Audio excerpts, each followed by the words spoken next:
for taking care of me on AOL. No one else there, Joe and Trevor, don't care. But you care. Thank you very much. No problem. I love you for that. Thanks.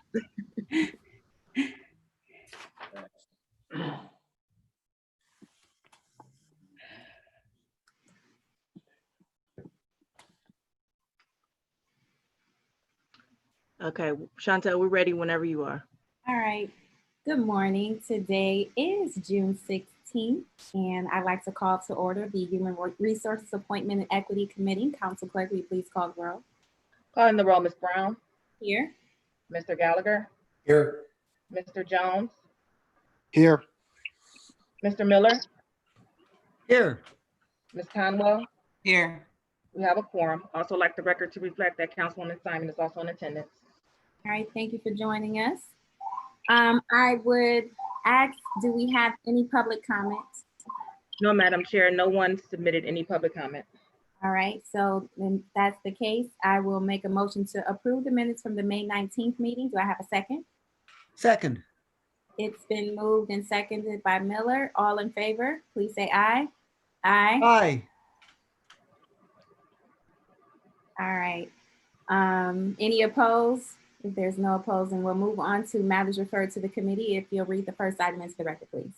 Resolution number 2020-0109, confirming the county executive's reappointment of various individuals to serve on the Alcohol, Drug Addiction, and Mental Health Services Board of Cuyahoga County for the term July 1st, 2020 to June 30th, 2024. All right, and do we have someone from the administration to give us a little bit of background regarding these individuals, as well as the executive's role in making the appointments to the Adams Board? Yes, Janae Holly here. Hi, Ms. Holly. Good morning. So Madam Chair, on behalf of County Executive Armin Budish, we are pleased to nominate the following individuals for reappointment to the Cuyahoga County Alcohol, Drug Addiction, and Mental Health Services Board, Crystal Bryant and Benjamin F. Goldstein Sr. The Adams Board is authorized by Section 340.02 of the Ohio Revised Code. The board consists of 18 members, 10 of whom are appointed by the executive and 8 of whom are appointed by the Ohio Department of Alcohol and Drug Addiction Services. The Adams Board's mission is to promote and enhance the quality of life of Cuyahoga County residents throughout a commitment to excellence in mental health, alcohol, drug, and other addiction services. All right, excellent. I'll open it up to my colleagues. Do you have any questions for the administration with regards to the Adams Board before we get into our candidates? Going once, going twice.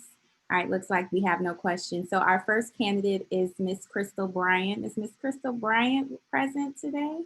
I am. Good morning, Councilwoman Conwell. It's a little embarrassed because I look a little rough at home.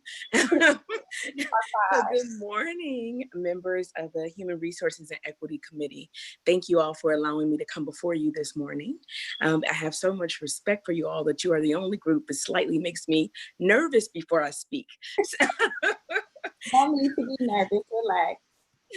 I certainly miss seeing you all in person and in the chambers, but nevertheless, I will adapt to this virtual way of doing things. So thank you for consideration for reappointment to the Alcohol, Drug Addiction, Mental Health Services Board of Cuyahoga County. For the short period of time I've had the honor of serving, it has certainly been nothing more than a pleasure for this learning experience. And hopefully for the board, I have been a great contribution to them serving in this capacity. I have 17 years of public service under my belt at this point. I started at the tender age of 21. For those years, we're working for, as a staff member, working for the Alcohol, Drug Addiction, and Mental Health Services Board with the leadership of both Chief Dennehan and former director of the ADIS Board, Russell Kay. I've had 13 years of my 17 years of public service working at the intersection of behavioral health and criminal justice. It'll be an honor to continue to serve in this capacity and maximizing and increasing my own growth and knowledge and being able to expand resources in the face of all the varying things that we are that people, our citizens in our community, are being slapped with almost by the day, right? So the Office of Reentry has some support in this space. When we talk about intersections, we provide some financial support to a organization called Recovery Resources, who provides intensive outpatient treatment inside of our own Cuyahoga County Jail. And more recently, we began to work with Community Assessment and Treatment Services, where they are providing a service that we fund called post-incarceration trauma. It is in our DSM-5. It is recognized as an actual diagnosis once an individual comes home and re-enters the community. They suffer some traumatic experiences, being re-traumatized by the community itself, now with a new tag or badge as a formerly incarcerated person, but also some of the traumatic experiences they suffer while actually incarcerated. So we're happy to have that partnership with CATS, and again, have those formal intersections of services. In this decade, I'll just say in this year, actually, 2020 has been quite a year. There are multiple stressors that we could have never anticipated as a direct result of being hit by a pandemic. And just recently with the whole civil liberties and the different uprisings that we have been having as a result of some tension in terms of racial relations. And when we have those type of uprisings and that type of pandemic, both unexpected, it can definitely take a hit on our psyche. People in impoverished neighborhoods tend to not have the supports they need to rely on, or they simply don't know where those supports are. And they easily turn to substances, whether it's the use of alcohol, marijuana, or other drugs. So it's a moot point at this point to even talk about why the Adams Board is so needed and critical in this space with the work that they do. The Adams Board has been doing a phenomenal job in the time frame I've spent as a board member. It's very different in which the time that I actually worked there, and not because the leadership, both leaders were very effective in their very different ways. I'd like to commend Director Oseki for his way of doing things, but simply because Director Oseki has had a vision to expand. There are certain levels of care, services, and treatment that just was not available during a time frame in which I had the pleasure of serving as a staff member. He's been great with thinking about how do we leverage our existing county resources, how do we spread them amongst the varying agencies in behavioral health, and how do we look at other avenues of intersections to ensure that the community is getting everything that they need, even on down to the housing pieces of this, and not trying to not missing a gap in these spaces. So I'm proud to be a public employee, proud to serve in any capacity that I am chosen or asked to. It's an honor and a privilege to do this in this space. And I certainly hope that you all will consider me to be reappointed to the board. Thank you, Ms. Bryant. I will open it up to my colleagues if you have any questions with regards to Ms. Bryant and her role. Looks like Mr. Miller has a question. I do. Okay, Councilman. Hey, Mr. Miller. Hi, good morning, and Good morning. thank you very much for everything you've done, and for your willingness to continue to serve. And my question is if you could say a little bit more about how your work on reentry has been affected by the COVID-19 pandemic. Sure. I think all of our work in Health and Human Services has been impacted by COVID-19, as well as you all. I think we all have to be in a space of leadership where we are constantly attempting to pivot. Whatever we were initially doing, we've had to kind of redirect our attention. So initially, I think like all of us, we were kind of just functioning in crisis. How do we ensure the people that we serve, we can meet their most basic needs? And so the people that we serve in Cuyahoga County in regards to the reentry space, we're solely focused on those kind of returning home during the COVID-19 crisis that were incarcerated. So whether those were individuals in our county jail, individuals in our halfway house or CBCF, or those returning home directly from incarceration at one of our state institutions, or even the Bureau of Prisons. So we needed to make sure that after they served this sentence, we understood the space that they were entering into. What does that look like now that everything is closed? How do they access PPE or some of the most basic needs? And how do they ensure they have the mental support and resources to try to navigate this space? So as a county, we decided to speak to the food bank and open up a drive-through relatively early, even before some other community partners begin to leverage that activity.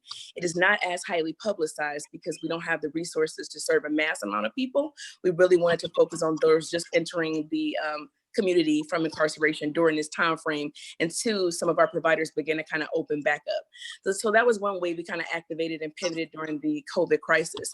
The other way was we also have a site called For the Exodus Planner, which is our digital community resource guide. So we work with our community partners at the Department of Rehab and Corrections. We ask that they share that guide through their JPay system, which is an electronic system that inmates have access to. So as they return home, we created a COVID page. They can see what individuals or what partners were working virtually in that space, who was open, who had hours of operations, et cetera. And so that's another opportunity that we had to work in this space for COVID. The last issue came about in terms of individuals who were homeless, making that transition back into the community.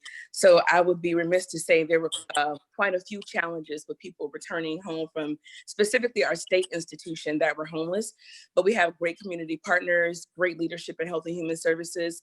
Ruth, Gillette, and Melissa have been saints in this space, just thinking about, where that intersection is. How do we support these individuals to get them into some of the spaces that Cuyahoga County has provided? And then how do we ensure that someone kind of follows up and is looking after them for their health in partnership with the things, or in line with things that DRC and our County Board of Health has done. So now things are starting to open back up. We're kind of gradually transitioning back out of those spaces, and also looking at, how do we operate our strategies and plans that we were initially working on, but now that there's additional resources for these plans, how do we kind of pivot in terms of financial spaces and moving forward a little quicker than what we initially anticipated? I know that was a very long answer, but I hope that was satisfactory, Council. That was a good answer. Thank you very much. Thank you. Looks like I saw Councilman Jones and then Councilwoman Conwell. Looks like she has a question, so we'll go in that order. Okay, thank you, Madam Chair. Crystal, I'd like to know, has the Adams Board made any requests of the administration for COVID-19 dollars for any Adams Board efforts to again battle this COVID-19? Good morning, Councilman Jones. I believe they may have, but that may be a better question for their actual staff. There's a good chance that they have. I think we all have made some ask. I know Scott has been fighting in that space because resources are always needed. So if Linda or someone from the Adams Board staff may be able to address this if they're on a Zoom. Okay. Well, let me ask another area. You mentioned the uprisings again across the nation, and we've heard the conversations around reimagining police forces and incorporating mental health and behavioral health components. Has there been any conversation that you're aware of in the Adams Board around any efforts around behavioral health and supporting our local police force with Adams Board support? So I think that the Adams Board of Cuyahoga County, specifically Director Oseki and Carol Ballard, we have been a leader in this space for quite some time with the training that Carol Ballard provides for Cleveland Police Department. So there is a partnership. There's a specific unit that goes through training about how to onboard and support those with substance abuse or mental health as they are entering an arrest system or a volatile system for people who may have mental health, to ensure that they are safe for not just the safety of the community, but the officers. Scott, Director Oseki, I'm sorry, he also provided some testimony, I believe, or submitted testimony to the State House around the racism as a public health crisis as well. Oh, great. Is there a link to those comments? I'm sure there is. I think Linda is on the call, so Miss Linda Lamp could probably provide that for council. Okay. Linda, can you comment to that?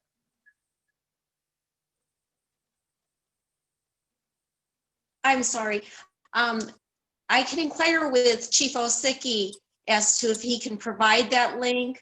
I know he has done quite a bit of service with the Mental Health Response Advisory Committee, and Ms. Carol Ballard and himself are very active in the CIT training.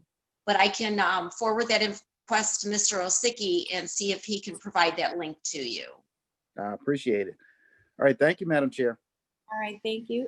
Councilwoman Conwell, you're next. Thank you, Madam Chair. Just wanted to say two of my colleagues took some of my questions, so that's okay. Director, I didn't think anybody could make you intimidated. I wanted to say that first and foremost. And your passion. So since they asked my questions, I just want to just make a statement. Your passion and your skills for community reentry has really been appreciated by me and my colleagues. And I believe individuals in the roles that they oversee or direct should walk in the role as if they could experience these events themselves. It makes a world of difference in how they perform and make changes. So kudos goes out to you. And Madam Chair, if you could please add my name to this legislation. Likewise, thank you. I would also echo those same sentiments and would want to be included. Before we move on to our next candidate, the one thing that I wanted to ask relative to some of the follow up on Mr. Jones's question is, has there been any conversation? It sounds like there's been conversation, but do you have any thoughts as far as expanding maybe the 911 platform to include mental health and drug addiction? We have EMS, fire, and police, but maybe an option should be mental health or social services, if you will. Has that been a conversation? I have not heard that as a conversation, but the suggestion could definitely be placed into conversation. We will have to think that through. What does that mean? It's a good thing I have Reverend Goldstein here as our chair. Certainly he could be supportive in directing what that conversation looks like for us to proceed with some sort of an outcome that council would be grateful or appreciative of. Okay, all right. So I'm gonna jot that down. And I think that it would reduce the escalation and take some of the onus off the police, who have been charged with handling so many things outside of their original skill sets, if you will. You mentioned the training that they go through, and I can appreciate that, but it certainly doesn't compare to the training that someone who has a degree in social services or a degree in psychiatry or a degree in those areas could provide. And those individuals are out there waiting to be utilized in a lot of ways. So if we could just connect make the platform available so that we can start to not necessarily reduce the police, if you will, but at least start utilizing the services more effectively that we already have in place. So that would be my hope. So I hope we can start having conversations around that. So if there are no further questions or comments from my colleagues, then I want to thank Ms. Bryant for joining us. And then we're going to hear from our next candidate, the good Mr. Benjamin Rabbi Golston.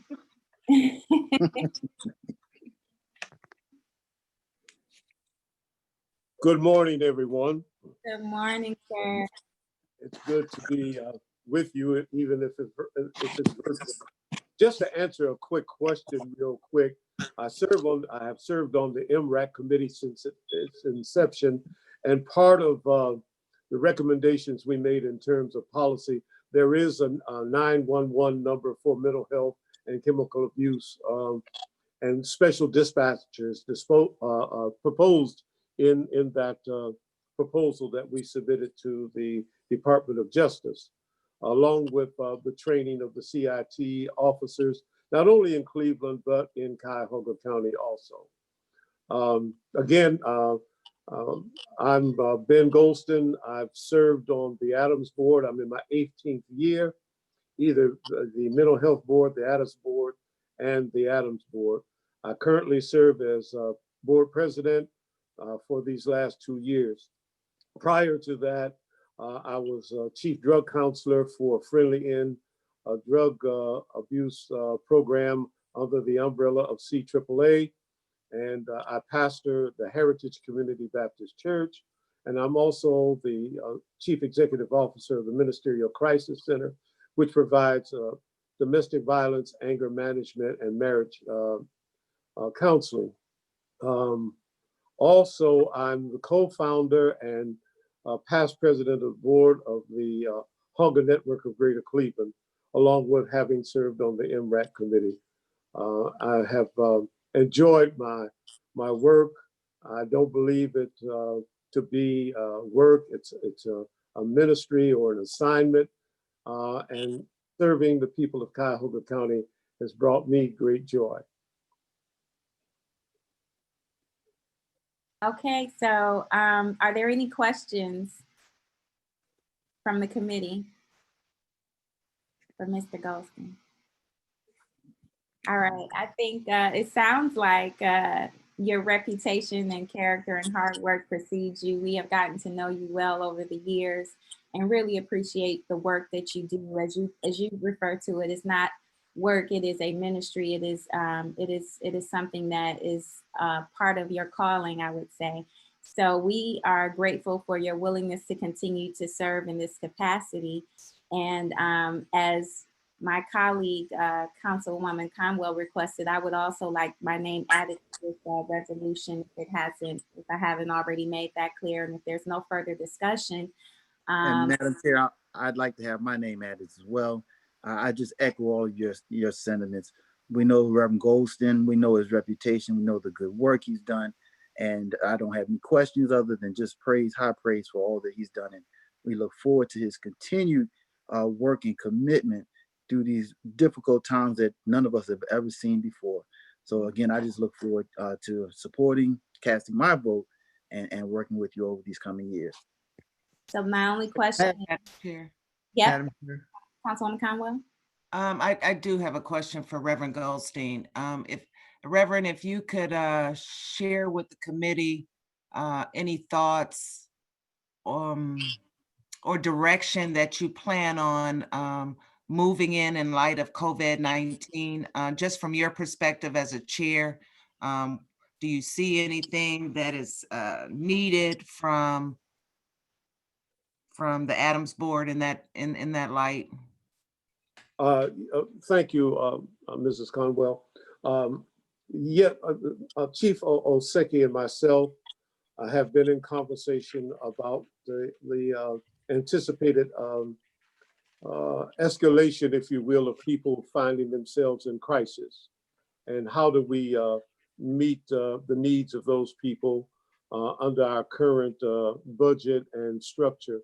And we have anticipated going to our Finance Committee and formulating our ask to the county for some additional dollars to meet the growing, that we feel it will be a growing need in the future.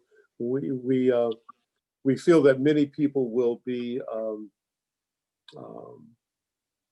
grieving, if you will. Many people will have psychotic episodes, and some people may turn to drugs and alcohol to assuage the trauma that they're feeling. And so we feel that there will be an additional need, and we are anticipating asking the county for additional monies. In terms of, the mental health, the numbers had to go up. How are you guys been handling that? Just for people that, like myself, I feel I was literally depressed and shocked and wild in the first 2 weeks. So I know it had to happen to a lot of people. How have you guys been handling that? Is there a call in line or? Well, we have some very able and very good providers who have been doing an extraordinary job in meeting the needs of the people of our community. As you know, our job is to monitor and to set policy and to fund. And so we have been giving additional oversight to those agencies and making necessary adjustments. There's several agencies that have asked for extensions in their funding to see them through to the end of this fiscal year, which is June 30th. We've been able to make those adjustments, and we will make further adjustments as needed, and as we take a look at their needs. We anticipate some additional people coming to us, coming to our providers for services. And again, we're going to be asking that some adjustments be made in our budget so that we can meet the needs of those people. All right, I saw Councilman Miller, looked like you had some comments or question, Mr. Miller. Oh, and I'm sorry, Councilwoman Conwell, did that Madam complete? Chair, Yes, Yes, okay, it does, Madam Chair. Thank you. okay, Councilman Miller. I just would like my name added as well on this resolution. Thank you. No problem. Before I call for the motion and vote, I did want to check with the administration. Does this need to be moved under second reading suspension, Ms. Holly? Yes, if we can move this under second reading suspension, considering that their term ends at the end of this month, and we want to make sure that they can continue to serve in this capacity. Okay, and before I call for that, I do have, as you were speaking, Mr. Golston, something came to mind, and I'm going to circle back to the question that I presented to Mr. Bryant. You indicated that there is a number that can be utilized. Can you share that number for the public just so that we have it on record and we can jot it down for our future reference? It will be a 911 number, but the need will be assessed, and then that person who was calling in would be dispatched, will be transferred to a dispatcher who's specifically dealing with the mental health disorder or chemical abuse disorder. And then CIT people will be dispatched. As you know, Right, we're talking in. Okay, a crisis intervention team will be dispatched from the police department. These are people who have received at least an additional 40 hours of training to deal with people who are in crisis. And hopefully, if the person who they respond to has not committed a crime, we are proposing diversion centers or they can be taken to an emergency room where they can be assessed and treated in a like manner. Hopefully, we have proposed that each precinct would have at least 3 crisis intervention trained people on each shift to respond to people who are in crisis. So I guess my next question as a follow-up would be, we currently have something along those lines where it's just not a number that we all know off the top of our head, like 911. Area code 216-623-6888. Okay. Or 211. Is that number, is there any way, and this is more probably a technical question, but have we given thought to just linking that number to 911, or so that 911 automatically dispatch? Because that number clearly would have people already online or prepared to do the work. So would it be possible in the very near future to, if you dial 911, you don't, I don't have that other number you just shared with us committed to memory, but I do have 911. And if we start to get into the practice of letting people know, they already call 911 for emergencies, but instead of it, again, it just being fire, emergency, or police, this is more of a social call. You know, I'm dealing with a mental health crisis, or I'm dealing with a drug addiction. Somebody needs, you know, different services, because we have the resources. It's just connecting them to the community, in my humble opinion. They're there, they're in place, but everybody is just not well informed enough to know how to access them. So I'm not asking for an answer, but I'm just trying to plant the seed to see if we can maybe implement that in the near future. Well, the way the MRAC committee proposed was that if and when a person called 911, their need would be determined, and then it would go to a special 911 dispatcher for mental health and chemical abuse. That's the way we turned it into the Department of Justice. How that has developed, I'm not certain, but I certainly will check and be sure and get back with you and let you know, has that been established. Okay. All right. So if there's no further questions or discussions, I see Councilwoman Conwell's wheels turning. Do you have any additional questions? All right. I'm good. I'm good. Okay. So I will make the motion to move this to the full body of the council under second reading suspension. Do I have a second? Second. All right, it's been moved in second. I'll give that to Councilman Miller. If there's no further discussion, all in favor, please say aye. Aye. Any opposed? All right, thank you so much. Thank you for joining our meeting today, and give your other half my well wishes. Tell her I said hello, please, Mr. I Ghost. certainly will. I certainly will. So much. Thank you. All All right, right. Madam Clerk, if you'll read the next item into the record, please. Resolution number 2020-0110, confirming the county executive's reappointment of William H. Geary Sr. to serve on the City of Cleveland, Cuyahoga County Workforce Development Board for the term July 1st, 2020 to June 30th, 2023. All right, Ms. Holly, looks like you're back up again. If you'll give us a little bit of background, please. Yes, thank you, Madam Chair. On behalf of County Executive Armin Budish, I am pleased to nominate William Geary for reappointment to the Cleveland Cuyahoga County Workforce Development Board. This board fulfills the functions outlined in the Workforce Innovation and Opportunity Act of 2014. This joint operation between the City of Cleveland and Cuyahoga County provides public policy, guidance, and exercises oversight of local programs of workforce activities. All right, I'll open it up to my council colleagues. Are there any questions for the administration regarding this body? If there are none, I will ask Mr. Geary to please give us a little bit of your background and why you'd like to continue to serve in this capacity. Is Mr. Geary with us?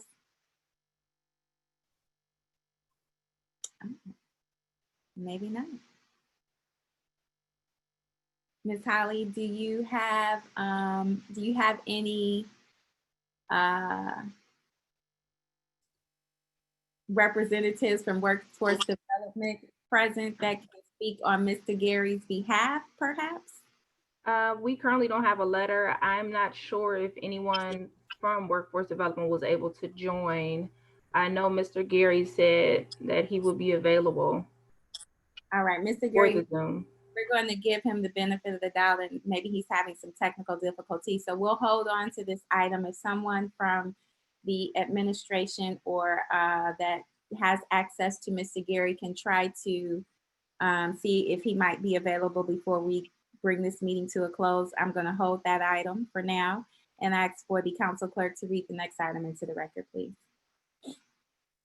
Resolution number 2020-0113, authorizing an amendment to contract number CE 1800017-01 and 03 for Medical Mutual of Ohio for stop-loss insurance services for county employees and their eligible dependents and Cuyahoga County Benefits Regionalization Program participants, employees, and their eligible dependents for the period 1/1/2018 to December 31st, 2019, to extend the time period to December 31st, 2020, and for additional funds in the amount not to exceed $1,250,000. Thank you, Council Clerk. And it looks like, who do we have from the administration? Is that Mr. Smock? Who will be speaking? Okay, all right. If you'll unmute yourself and just give us a little bit of background with regards to this contract, please. You'll need to unmute.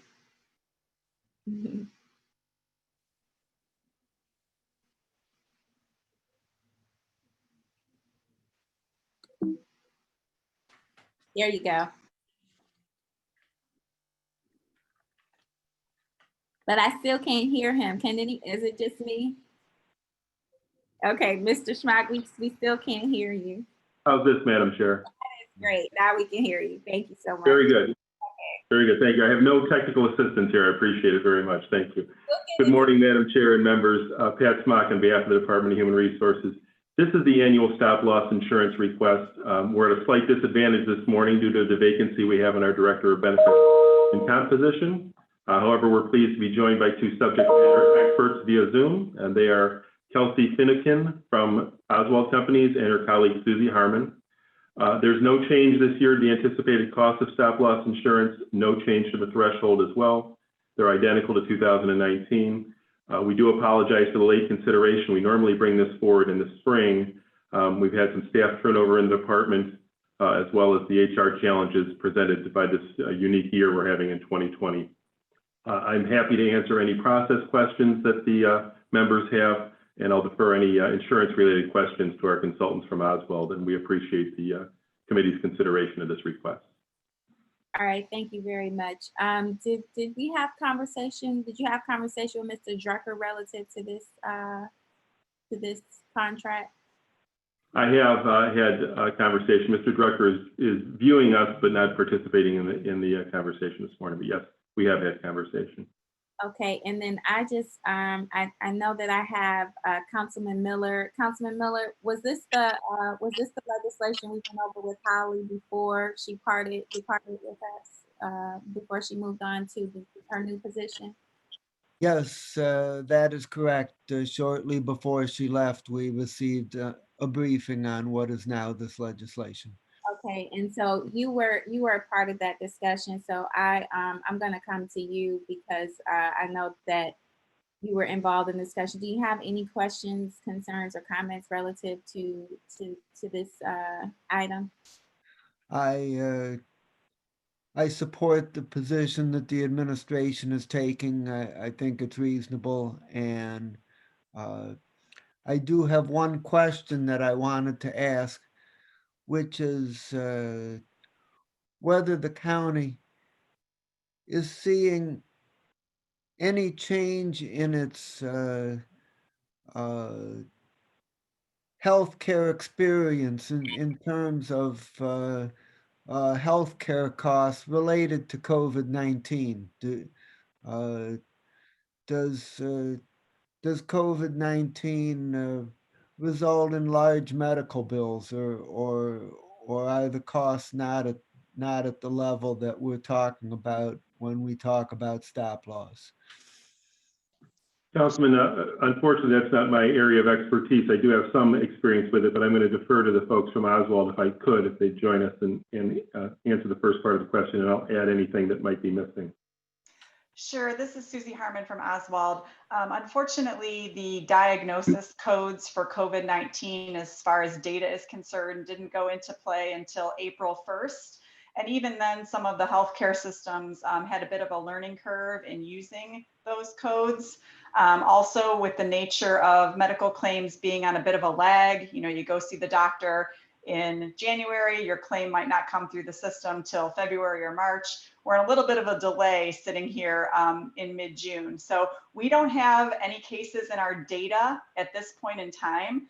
With most of my clients, the HR team knows a little bit more about possible cases in the system. We haven't been notified by Medical Mutual for any large claimants that are COVID related at this time. So we're hoping in the next month or so, we will be able to actually look at claims data and determine what's happening within the county membership. And just to follow up,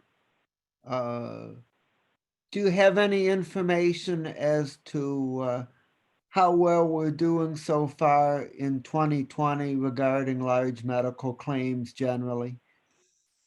Yes, it's, we only have really data through April at this point, so 4 months of data, but it is a bit more favorable than last year. In 2019, the claims experience started off a bit hot, especially in the Metro plan. So we are hoping that that was a bit of an anomaly, and that this year, as far as large claims are concerned, we'll be in a bit of a better position. So again, in the next few months, we'll be starting to pull that data and doing some analysis for the 2020 plan year, as far as the stop loss insurance and the appropriate level and that sort of thing. Okay, well, thanks. I'm happy to hear the encouraging start so far. Yep. I have a question with regards to COVID cases, and the information has been coming at us so rapidly. I understood that some of the medical expenses around COVID would be picked up by the federal government. So would that have an impact, or is that incorrect information? Madam Chair, we don't have any specific information in that regard. I'm not sure if Oswald can assist us with that, but I have not been told that. I don't have any information on that. I can certainly do some research and report back to the committee. Okay, thank you. We are, this is We are working with Medical Mutual and our own internal data warehouse to track the COVID-related claims. So we would be able to report back on that. And then we can get an opinion as to whether those would be reimbursable under the Family First Coronavirus Act for you. Okay, all right, thank you. Okay, thank you very much. Are there any additional questions from the committee? All right, if there are none, is there a motion to move this to the full body of the council on the second reading suspension? So I moved. will so move. All right, it's been moved by Conwell, second by Miller. If there are no additional questions, comments, or concerns, all in favor, please say aye. Aye. Aye. All right, and any opposed? All right, this will move to the full body of the council under second reading suspension. Thank you, Mr. Smock. All right, I'm going to defer back to the administration or the clerk to see if. Madam Chair, could I ask one question of Mr. Smock? Absolutely, Ms. Conwell. Mr. Smock, through the chair to Mr. Smock, this is coming a little early than we're expected. We usually have the stop loss and all these insurance, isn't it at the end of the year? Near the end of the year? Am I correct on that, or? Madam Chair, Councilwoman, this is actually, I would say it's late. This is the 2020 stop loss. We'll be coming with 2020 shortly. But to your point, if I might, for the committee, we'll be coming forward in the next, I would like to say 6 weeks, we hope, with some legislation for 2021. So we will be working ahead of the curve this year, we hope, to get things in place early. Due to, we want to prepare for any unforeseen circumstances. Okay, thank you. Thank you, Madam Chair. All right, no problem. All right, and I see that Mr. Gary has joined our call, our Zoom meeting. So if we would just go back to that item, Madam Clerk. Resolution number 2020, confirming the county executive's reappointment of William H. Gary Sr. to serve on the City of Cleveland, Cuyahoga County Workforce Development Board for the term July 1st, 2020 to June 30th, 2023. All right, and this is a reappointment. I'm going to ask Mr. Gary if he would give us just a little bit of background and let us know why he would like to continue to serve on this body. Well, good morning, everyone, and thank you for the opportunity to speak with you this morning. First, let me apologize. We were on another Zoom call discussing budgets. All of us are being impacted by COVID-19, and so I apologize for the lateness. First of all, let me share with the group that I'm going on my 6th year here in Cleveland as the Executive Vice President for our Workforce Community and Economic Development Division at Cuyahoga Community College. During that time, I've been very, very fortunate to represent Tri-C on the OMJ Workforce Development Board, working very closely with the directors regarding strategic plans, aligning all of the college's programs and activities that comport with the goals and objectives and missions of the board. We see this as a very, very significant role that the college plays and have decided that the representation on the board by the college should be done at the highest levels of the institution, which is why I have elected to not delegate this responsibility, but to serve in my capacity as the Executive Vice President. We are looking forward to our continued relationship with the Workforce Development Board, particularly as it focuses on addressing the needs of those individuals who are unemployed in our community and those who have been impacted by COVID-19. So we look forward to that continued relationship, and I'll be happy to answer any questions that the council might have. Thank you very much. I will open it up to my colleagues. Do you have any questions, comments, or concerns? I see Councilwoman Conwell. Through Madam Chair to Mr. Gary, just wanted to ask, in light of COVID-19, you do sit in a unique position with all this unemployment. that's around the nation. In your meeting, I'm assuming your previous meeting was with the board of Tri-C. Was there any discussion in regards to what role Tri-C will play, or in workforce development, what role you will play in terms of trying to get these unemployment numbers down here in the county? Well, thank you for that question. Yes, there have been discussions not only at our board level, but with the workforce board, most specifically with Frank Brickner. We have identified over 200 workforce programs that have been transitioned to an online modality, most specifically short-term certification programs that are in demand and designed to move people directly into the workplace. That's been our priority. That continues to be our priority. And we have established a pilot program called Rapid Rehire that will be presented to the workforce board so that we can at least be on the same page and collaborate with those individuals who have been impacted by COVID-19.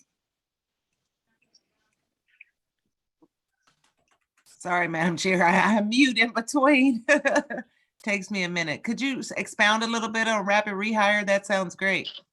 It's a program that's designed to identify short-term certificate programs that the college has that are in-demand opportunities to move people who have been displaced directly into those in-demand jobs that hopefully will pay sustainable and livable wages. Those rapid response or rapid rehire programs are in manufacturing, information technology, healthcare, and public safety. Thank you, Madam Chair. Thank you, Mr. Gary. That's great. Thank you. All right, are there any additional questions, comments, or concerns? Yes, Madam Chair. Okay, Councilman Jones. One question I've long been discussing or just talking about the fact that our nursing homes are facing an incredible challenge because of COVID-19. I've talked about what strategies we could do for them in terms of providing testing, PPE, but also support to their staffing levels. Some nursing homes have lost employees to fear or just simply having COVID-19 themselves.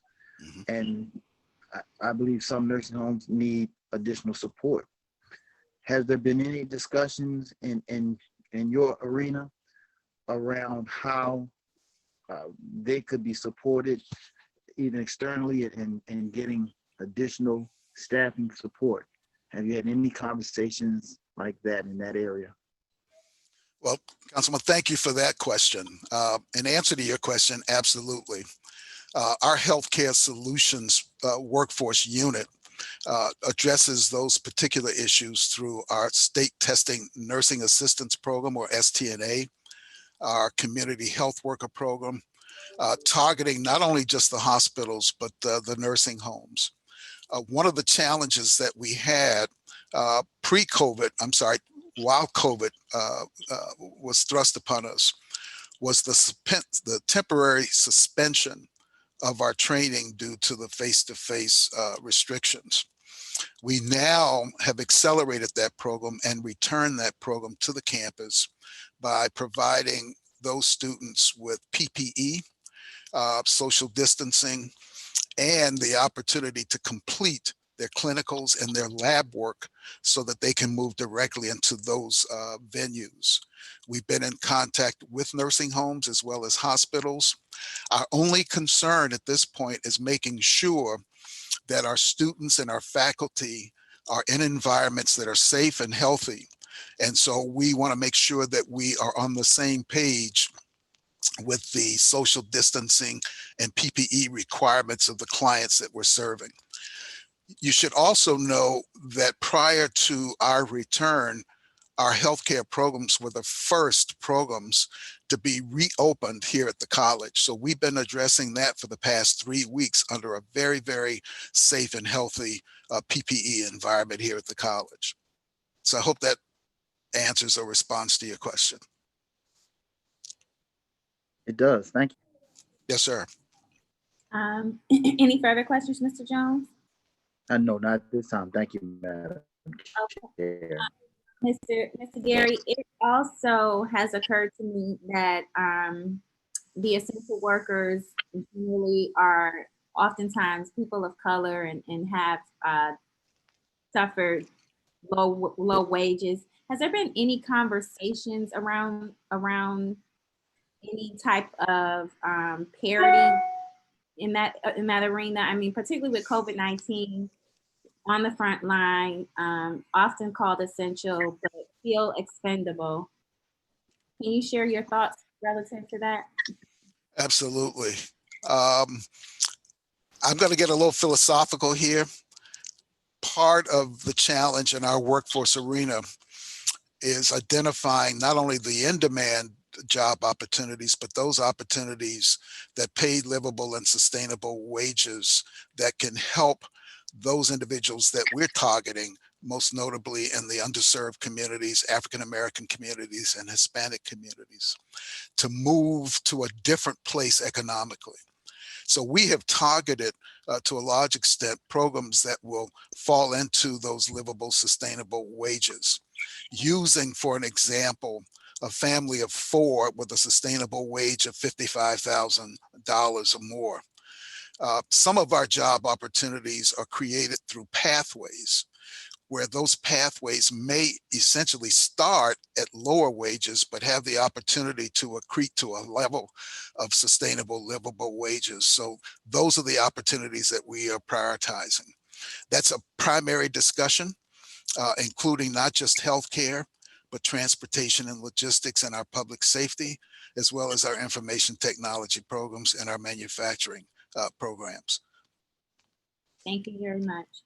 Are there any additional questions, comments, or concerns? All right. If there are none, I would like to make a motion to move this to the full body of the council, and I'll make that motion under second reading suspension as well. Do I have a second? Second. All right, second by Councilman Gallagher. If there are no additional questions, comments, or concerns, all in favor, please say aye. Aye. Aye. Any opposed? There's none opposed. All right, Mr. Gary, thank you so much for joining us and the work that you're doing and continue to do in that lane. This will, unless there's any miscellaneous business, this will conclude our Human Resources Appointment and Equity Committee meeting. Do I have a motion to adjourn? So moved. All right, second. All in favor, say aye. Aye. Aye and bye. Thank you all. Have a good Thank you all. Bye, thank you. Bye.